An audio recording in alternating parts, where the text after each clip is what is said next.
I watched 100 people admit they're scared to be rich. Here's what I learned.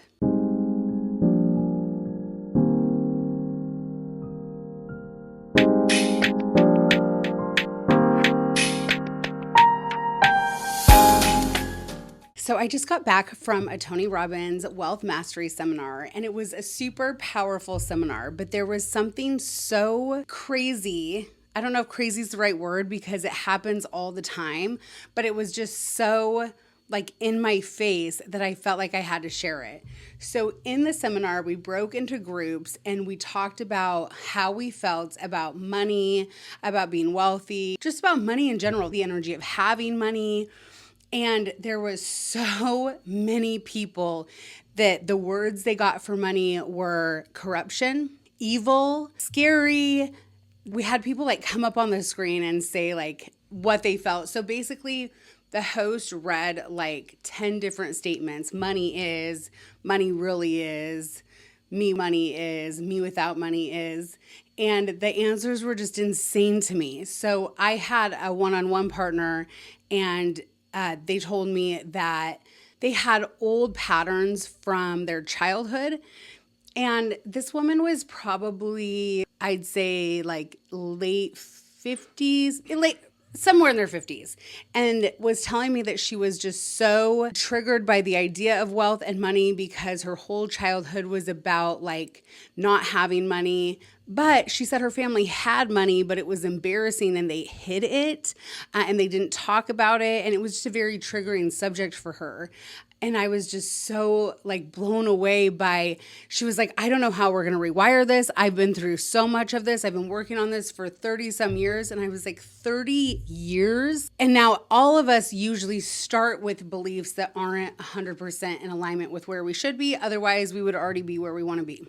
However, to take 30 years to rewire beliefs and still feel the way she did, it was just like astonishing to me. And at first I just thought she was one of the few, and then it was every single person that came up on the screen. Every person that said they would share how they felt was like, I just don't want to be a bad person. I feel like only bad people have money. I don't want to become evil. I don't want to have the wrong values. It was just crazy. The reason this is crazy to me is because I don't feel that at all. I feel that we all have the birthright to be wealthy. In fact, not only is it our birthright, it's almost like our job to get wealthy. The more you have and the more you create, the more you have to share with other people, to help other people. Money doesn't make you a bad person. It makes you more of what you already are. So if you're not a bad person, you don't have to be scared of being rich. I just sat there thinking the whole time, like, is this the invisible ceiling that my coaching clients or that the people that I'm speaking with, is this their ceiling that I'm not realizing? Do people have this much negative energy towards wealth, towards money in general?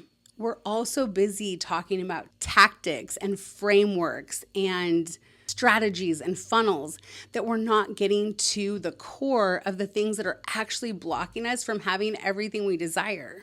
Or in some cases, to even desire. I just did some work earlier today with a small group of women, and I wanted everyone to dream as big as they could. Put down the biggest dream you possibly could. And there was such a huge array of emotion, of the feeling of, I don't know how to dream big, or I don't know what that looks like. How big can I dream? And then on the other side of it, there were people who just had huge dreams and had huge things, and it was so easy for them. And it's just so interesting to see where everyone is on this subject. Because where you are on this subject is exactly why you have the money that you have now, the life that you have now, the wealth that you have now. It's all based on how you feel about money and your true relationship with money. You can know how to make money and still be unconsciously pushing it away. And if you've ever felt like you were working incredibly hard and wealth just keeps slipping away, please stick with me through this video because I'm about to share with you how to change this, how to rewire this, and how to get yourself to the other side so the next time someone asks you, dream as big as you can, you shoot for the stars. And when you shoot for the stars, you get there. Here's what becomes possible when you actually clear this. Women who shift their relationship with money at the identity level don't just get wealthy. They stop the exhausting cycle of make it and lose it, in one hand out the other, in, out, in, out. And a lot of people are living paycheck to paycheck and are living in this cycle of comes in, goes out. And a lot of times more is going out than's coming in, because what we're seeing as a trend right now is that credit and debt is like at a big time high. We have more debt than we've had in years. And this is because of this mindset. Yes, there are other things out there. There's economy, there's things in the world happening, but you can only control you. And your mindset is a direct result of what you believe your life is supposed to be. You create it. The outside world doesn't create it. You create it. So you can either listen to the news, the media, your friends, your family. In fact, just a side note on this, remember the media and the news, their job is to get views. Their job is to get people to come watch that channel because that's how their networks make money. And people respond 700% more of the time to negative news than they do to positive. So it is in the news and the media's best interest to give you negative information because you're more likely to watch. You're more likely to buy in. So you have to know how to reprogram this.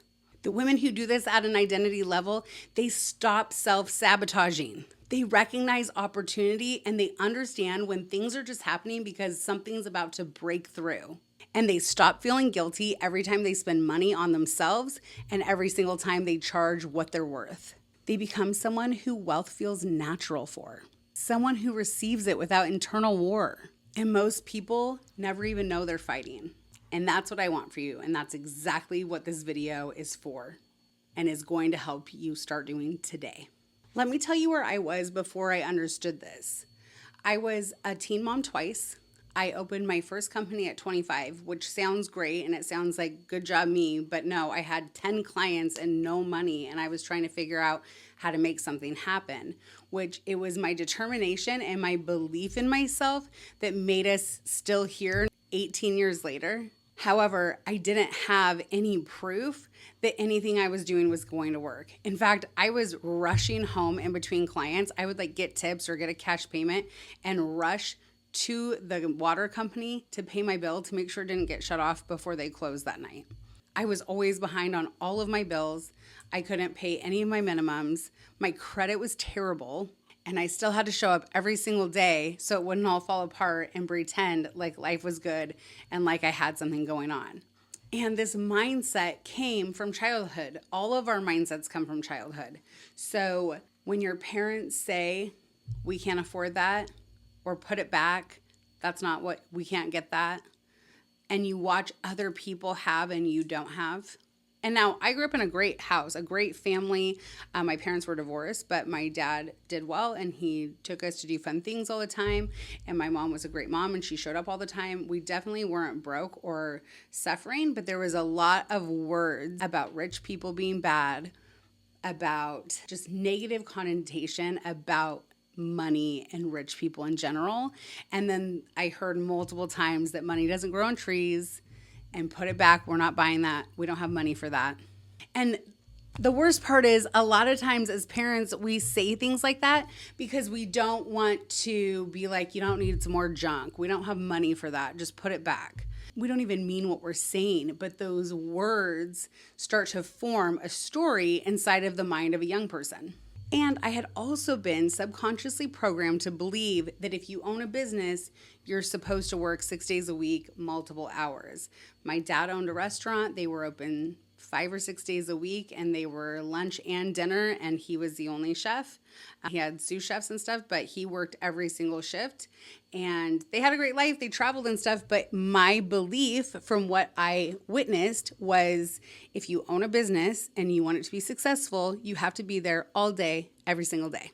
Because even on the days they were closed, he was there cleaning, he was there doing books, he was there doing whatever needed to happen for that business. That business was his life. And so I believed your business has to be your life in order to be successful. Also, he would always make comments about how they didn't make that much money. Now, money is a weird subject for baby boomers. And so A lot of parents do this. A lot of parents won't even tell their kids what they make. The kids don't understand, like the whole millennial and Gen Z generation, they don't understand money. They don't know what their parents made. They don't understand budgeting. Millennials, I mean, we're older now, so we're getting there, but Gen Z is like so confused about what things cost and what they're supposed to be able to make and what it looks like to have a life like their parents gave them. And that's because money was taboo. It was bad. It was dirty. It was something that we don't talk about. I know almost everyone on here has been told money's not an appropriate subject to talk about. So I spent years in this mindset of work crazy, I'll get there eventually, just to move the needle just a tiny bit every year. And sometimes it went down. Sometimes there were things that happened and, you lose people and you have to rebuild. And it was just a constant up and down to just slightly grow a little tiny bit at a time. And my mindset was, this is how it is. Like, you just do this and, 40 years from now, you'll be able to put a little bit aside every month for the next 40 years. And hopefully there will be enough where you can stop working. That's when I decided, after leaving my career behind the chair, because I did have faith, I did have belief in myself. I had been working on my mindset for years, and I understood this on some level. And I took a huge leap and invested $10,000 in a seminar that changed my life because I looked at life differently. I understood business didn't have to be this way. I understood money didn't have to be hard to make. I understood money wasn't a bad thing. We could talk about it with thousands of people in the room and share with each other information that we've never talked about with our own family. And as I went through that experience, I started to identify as someone who had wealth. I started to identify as someone who attracted money, who it wasn't hard for. And I changed everything in my world. So how do you actually do this? Here's the process I teach, and Tony Robbins' work reinforces this. There are 4 steps. Step 1 is identify the belief. Most people never sit and think about, where did this story come from that I decided money has to be hard to make, that I decided that 40 hours has to be a work week, that I decided 80 hours had to be a work week, that I decided it has to take 4 decades. Where did that story come from? Where in your childhood, with all your mentorship, your parents, your siblings, your friendships, your teachers, your bosses, like, where did the programming come from that the thing that you want can't happen until X, Y, and Z happens? Where did it come from? Identify the story. You cannot clear what you cannot see, and most people never actually name their money beliefs out loud. So I want you to finish this sentence right now, either in your head or, better yet, write it down. Money is, finish the sentence. Rich people are, finish the sentence. If I had a lot of money, what would happen? Finish the sentence. Whatever came up for you, that is your program. That is what your subconscious has been broadcasting. Beliefs almost always trace back to a specific moment in time. Sometime in our early life, we decided something about money that felt true, so we stopped questioning it. Step 2, trace the origin. Find out where it came from. Ask yourself, where did I learn this? Who taught this to me? Was it a parent that said money doesn't grow on trees? Was it watching someone with wealth behave badly in a way that disgusted you and made you not like them? Was it religious or cultural messaging that made poverty feel more abundant and virtuous? Once you find the belief, you can realize that that was never your story. Once you find the origin, you realize that belief was never yours to begin with. It was handed to you, and anything that's handed to you can be handed right back. Step 3 is reframe at an identity level. This is where most mindset work stops too early. People replace a negative thought with a positive one, an affirmation, and then they wonder why nothing's changing. The reason is affirmations alone only speak to your conscious mind, but the belief that lives in your body, in the nervous system, in your identity. So the reframe, it has to go deeper. It's not just changing what you think. It's changing who you believe you are and what you believe your relationship to money is. Instead of I'm not good with money, identify and shift into someone who learns how to grow wealth. Instead of rich people are greedy, I use wealth to create more good in the world. You were designed for the desire of wealth on purpose. It's not selfish, it's your design. And when you internalize that at an identity level, You stop fighting yourself every time an opportunity arrives. Step 4 is to embody it before the evidence is there. This is the manifestation piece, and most people skip it because it feels illogical. You have to start moving, deciding, speaking, and receiving like the wealthy version of you before your bank account confirms it. Your nervous system needs to feel what it feels like to have safety around money before it will stop trying to protect you from having it. Your body has to be included in the programming. Here's the myth I want to bust right now. I heard it come up over and over again during this weekend seminar. The myth is that your money beliefs are fixed, that if you grew up poor or in a family with a scarcity mindset, that it's just who you are and that it's the relationship you'll always have with money. That is completely false. Wealth is 80% psychology and only 20% of actually making it. When you believe and identify and move like the person who has wealth, it will come to you. You will receive it. But it has to be a totally embodied energy, not just affirmations. And neuroscience backs this up. The brain is neuroplastic. It rewires based on thought patterns, emotional experiences, and identity shifts. You are never too old, too broke, or too far gone to start reprogramming and to fix your relationship with money. So let's bring it all together. What I watched this weekend was super intelligent, wonderful, driven people have false beliefs that have stopped them from the life of their dreams for, in some cases, decades. They were actively repelling wealth and had no idea they were doing it. But it's all because their subconscious was running a program that they never questioned. So just to recap, the 4 steps are to identify the belief, find out where the belief came from, reframe it in your identity, and then embody it, the new belief, the reframed belief. This is not soft work. This is the most practical work you can do for your financial future. And if this resonated with you and you're ready to go deeper, I have 2 things coming up that were built exactly for this. On May 9th, I'm hosting a free 60-minute masterclass on manifestation where we're going through rewiring. We will be doing live identity work, and you'll be able to leave that masterclass with a completely different idea of what's possible for you. And on May 16th, my human design course, level 1, begins. This is where you learn to understand your own energetic design, your blueprint, who it is that you came here to be, and how to align with that. And if you're interested, you can move on from level 1 and learn how to read this and help other people do the same. Both links are in the description below. And if this video helped you, share it with another woman who could benefit from this information. Someone who's working hard but keeps hitting the same ceiling. She needs this conversation.